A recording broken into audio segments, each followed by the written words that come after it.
Dragon Ball Super era uma das dublagens mais aguardadas. Porém, anos depois, ela acabou se tornando datada, sendo alvo de várias críticas. É muito comum você ver pessoas na internet falando sobre uma dublagem do Dragon Ball Super de como uma experiência estranha de assistir. Uma dublagem que tentou viralizar tanto e acabou envelhecendo mal em tempo recorde. Esse é o assunto do vídeo de hoje, a dublagem de Dragon Ball Super. Começou como um grande sonho, eu lembro de acompanhar essa época, de dar notícias sobre a dublagem de Dragon Ball Super aqui no canal, mas que acabou envelhecendo que nem lei. Se você não me conhece, eu sou o Ariel, esse aqui é o canal Papo Nerd. Aqui a gente fala sobre dublagem, sobre anime, sobre cultura pop no geral. Se você gostar do vídeo, por favor, pode se inscrever no canal, ativar o sininho para receber as notificações e deixar um like aí no vídeo, porque isso sempre ajuda demais. Dito isso, vamos pro vídeo. Quando Dragon Ball Super chegou ao Brasil, a expectativa era absurda. Depois de anos sem um anime inédito da franquia, os fãs queriam reviver aquela sensação da época de Dragon Ball Z na TV Globinho, no Toonami, ou onde quer que você tenha assistido. E a gente já foi presenteado com a boa notícia: o anime seria dublado na Unidub, estúdio do Wendel Bezerra, o próprio dublador do Goku. Ou seja, o Goku estava em casa. E isso garantiu algo que os fãs valorizam muito: a fidelidade das vozes originais. Personagens icônicos voltariam com as suas vozes consagradas, trazendo aquele fator nostalgia gigantesco. A gente viu em Dragon Ball Kai como uma mera troca pode acabar atrapalhando toda uma experiência. Mesmo Dragon Ball Kai tendo uma qualidade de imagem superior,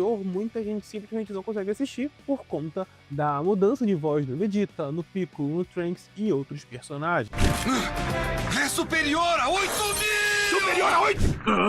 É de mais de 8.000! Só que nem tudo saiu como esperado. Eu lembro que um dos primeiros pontos que dividiu a galera foi a voz do Goku. O Goku ficou mais fiel à ideia original, uma coisa mais leve, mais infantil. Isso não é necessariamente um erro técnico da direção. Na verdade, tá até certo, né? Eles escolheram seguir a ideia do material original. O problema é que o público brasileiro cresceu com uma outra referência. A dublagem de Dragon Ball Z foi feita em cima da dublagem mexicana. A gente colocava vozes bem másculas, né, bem potente, porque era o que era considerado legal naquela época. É só a gente lembrar do Max Steel, dos Cavaleiros dos Zodíacos, com aquelas vozes mega pesadas para garotos de 13, 12 anos, G.I. Joe, He-Man, Thundercat. Esse era o padrão de masculinidade da época. E o Goku foi dublado em cima dessa cultura. Ter uma voz, né, empoderada, ter uma voz forte, de presença. Você não é tão bom assim, é um fracassado. O quê? Não se preocupe, porque eu ainda não usei o Kaioken. Não, eu só tô meio que sem apetite. Você está com febre? Eu não tô com febre, não. Será que você vai morrer? Eu já morri 2 vezes, não tem nada a ver. Quando chegou no Super e o Wendel deu uma afinada na voz, trazendo um tom mais cômico e mais infantil ao personagem, ficou um pouco esquisito, temos que admitir. Mas no final das contas esse foi o menor dos problemas. Um outro ponto que incomodou foi a mudança de alguns nomes. A dublagem de Dragon Ball Z era um pouco confusa, volta e meia ela traduzia alguns golpes, volta e meia ela não traduzia. A gente tem o Kamehameha, tem o Mako Senpo, tem o Kianzan, o Dondonpa, mas a gente também tinha golpes que tinham sido traduzidos e tinham sido popularizados, né, na boca do povo, tipo o ataque Big Bang, o ataque Kamikaze dos Super Fantasmas e o clássico Resplendor final do Vegeta. E na dublagem do Dragon Ball Super teve a tradução original, né, o Final Flash. E isso dividiu um pouco os fãs. Teve a galera que curtiu porque acha que Final Flash é mais legal, mas teve a galera que ficou extremamente triste porque tinha um apego ao Resplendor final. Eu sou uma dessas pessoas. Eu acho Resplendor final muito mais legal do que Final Flash. Mas isso é algo discutível. Vão ter pessoas que vão preferir o material original, vão ter pessoas que vão ter apego ao que elas assistiram com crianças, e tá tudo bem. O que não tá tudo bem é o tópico que vai vir a seguir, que são o excesso de gírias e memes na dublagem de Dragon Ball Super. Isso aí sim estragou a dublagem, fez ela envelhecer mal pra caramba. Ok, a gente sabe que o Dragon Ball Super tinha um tom mais cômico e o Akira tava tentando fazer uma pegada mais próxima ao que ele fazia no Dragon Ball clássico, então a gente tinha mais tirada. Isso é verdade, só que a dublagem perdeu totalmente a mão. As piadas não eram naturais, não era como se aqueles momentos fossem propícios para uma piada. Elas claramente estavam ali numa única intenção: viralizar, virar um corte viral no YouTube, no TikTok, no Instagram. Chupa que a cana é doce, universo! Tapinha assim só não dói, viu? Pra mim, cara feia é fome. Mas é que esse Jiren parece ser o cara mais forte da paróquia. E acabava gerando falas que não combinavam com o contexto da cena, personalidade do personagem, ou pior, simplesmente com o universo. Afinal, várias gírias ali eram gírias de Twitter. Você vai ver a Titi falando como uma pessoa do Twitter, é um pouco estranho. Miga, sua louca! Principalmente quando a gente lembra que essas falas não existiam no original. Mas o pior é que isso não é o pior. O pior era quando metia um meme que distorcia a história, tá ligado? Como não lembrar do clássico caso do Vegeta falando que o Zamasu tem mais de 8.000 de poder de luta? Se você não lembra, o Goku e o Vegeta tinham acabado de tomar uma surra brutal do Zamasu no futuro, né? Eles voltam pro passado correndo, eles fogem, né? Porque se eles ficassem lá, eles iriam morrer. E aí, se eu não me engano, o Piccolo pergunta, né, se o Zamasu era tão forte assim. E no original, o Vegeta fala que o poder dele tá além dos limites, tá além do que eles já haviam visto. Na dublagem, o dublador, o diretor, seja lá quem for, achou que seria uma excelente ideia colocar o Vegeta para falar. O poder dele é de mais de 8.000. Desculpe, mas ele não parecia alguém tão forte a ponto de derrotar você 2 vezes. O poder dele é de mais de 8.000. O Goku Black, além de poder se transformar em Super Saiyajin, toda vez que luta, o seu poder aumenta ainda mais.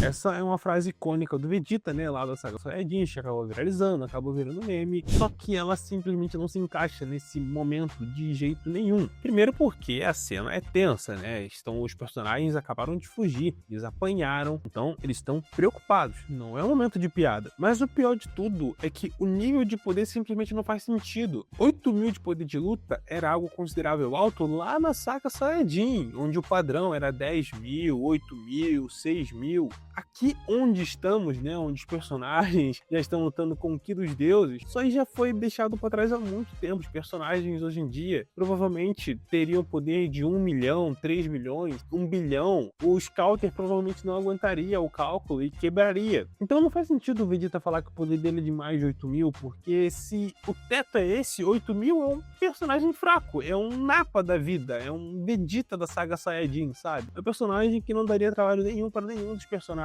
ali. Então simplesmente não faz o menor sentido. E claro, essa frase não combina com o Vegeta. Quando o Vegeta soltou essa frase lá na saga Saiyajin, fazia sentido, porque o Goku, né, tava elevando os poderes deles a algo que eles não estavam esperando. Mas aquilo simplesmente não faz sentido. Não teria por que o Vegeta soltar essa frase em qualquer tipo de contexto. O Vegeta não é um personagem que quebra o clima pra fazer piada, sabe? Ou fazer uma referência ao meme. O resultado disso é que a cena até hoje gera uma vergonha alheia em todo mundo que assiste. E quem não tá ligado no meme simplesmente fica sem entender, tipo, 8.000 de poder de luta? Um personagem fraco, né? Um outro momento curioso foi com a Kayle. Quando ela se transforma, ela fica com a aparência do lendário Super Saiyajin, né? Porque ela é tipo uma variante do Broly. O Mestre Kami, quando vê isso na dublagem, ele fala que a menina deu uma de Broly e saiu socando todo mundo. Então, a gente se separou quando aquela mocinha Saiyajin deu uma de Broly e saiu quebrando tudo.